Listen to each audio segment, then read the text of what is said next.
எல்லாருக்கும் வணக்கம். இன்னைக்கு நம்ம எல்லாரும் விரும்பி சாப்பிட்ற இட்லி தாங்க செய்ய போகிறோம். அந்த இட்லி வந்து கேழ்வரகுல செய்கிறாங்க. இந்த கேழ்வரகுல செய்யும் போது உடம்புக்கு ரொம்ப ஒரு நல்ல சத்து கிடைக்குங்க. செய்யறதுமே ரொம்ப ஈஸி தாங்க. இந்த சத்தான இட்லியை வாங்க எப்படி செய்யறதுன்னு பார்க்கலாம். ஃபர்ஸ்ட் கேழ்வரகு இட்லி செய்யறதுக்கு நான் 3 கப் கேழ்வரகு எடுத்திருக்கேங்க. நான் மெஷரிங் கப்பில் எடுத்திருக்கேன். நீங்கள் டம்ளர் கிண்ணம் எதுலனாலும் ஒரே அளவாக எடுத்துக்கோங்க.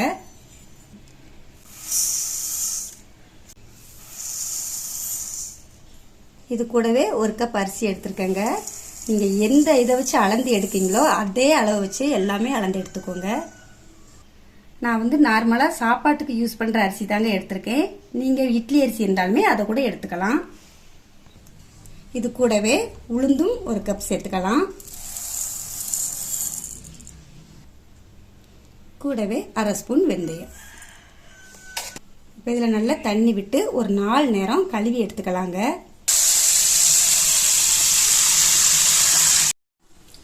கேழ்வரகுல தூசி இருக்குங்க, அதனால நல்லா கையால் அழுத்தி பிசைஞ்சு கழுவி எடுத்துக்கோங்க.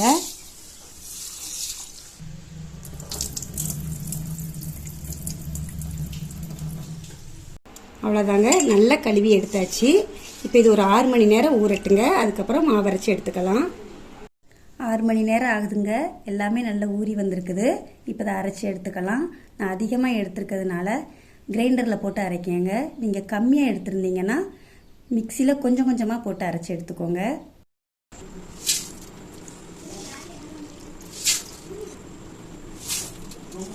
ஸ்டார்டிங்கில் கொஞ்சமாக தண்ணி தெளித்து அரைச்சிக்கோங்க.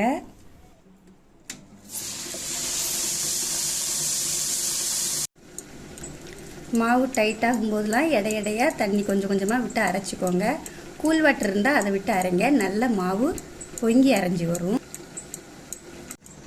அவ்வளோதாங்க, மாவு நல்லாவே அரைஞ்சி வந்திருக்குது. நார்மலாக நம்ம இட்லிக்கு எப்படி மாவு அரைக்குமோ அதே மாதிரி அரைச்சாலே போதுங்க. இப்போ இதை ஒரு பாத்திரத்துக்கு மாற்றிக்கலாம். அவ்வளோதாங்க, மாவு நல்லாவே அரைச்சி எடுத்தாச்சு. இப்போ இந்த மாவுக்கு தேவையான உப்பு சேர்த்து நல்லா பிசைஞ்சு எடுத்துக்கலாம். கையாலே நல்லா பிசைஞ்சிக்கோங்க.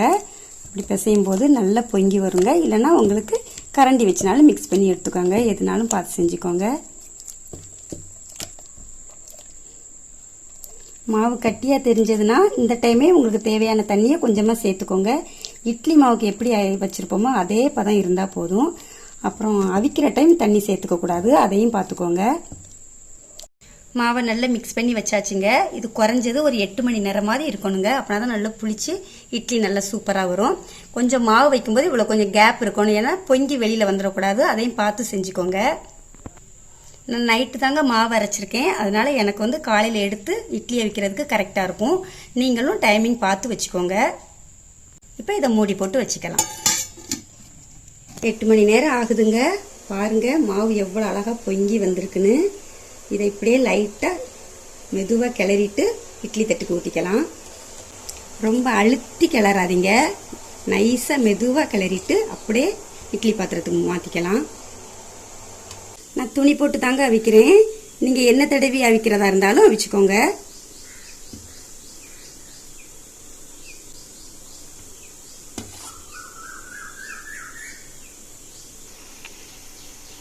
நீங்கள் இதே மாவை தோசைக்கு ஊற்றுறதா இருந்தால் கொஞ்சமாக மாவு எடுத்து அதுக்கு தேவையான தண்ணி சேர்த்து நீங்கள் ஊற்றிக்கலாங்க. அதுவுமே நல்லாயிருக்கும். இட்லிக்கு மட்டும் டைரெக்டாக அப்படியே அவிக்கணுங்க.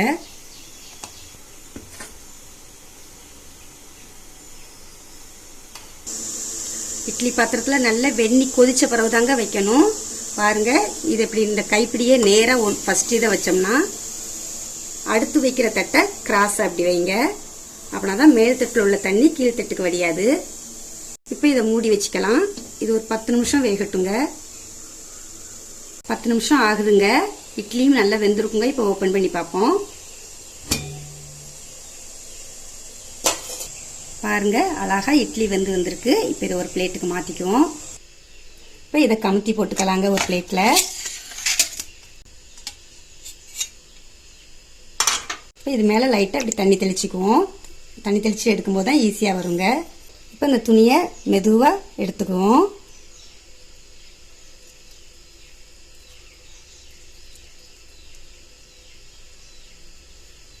அவ்வளவுதாங்க.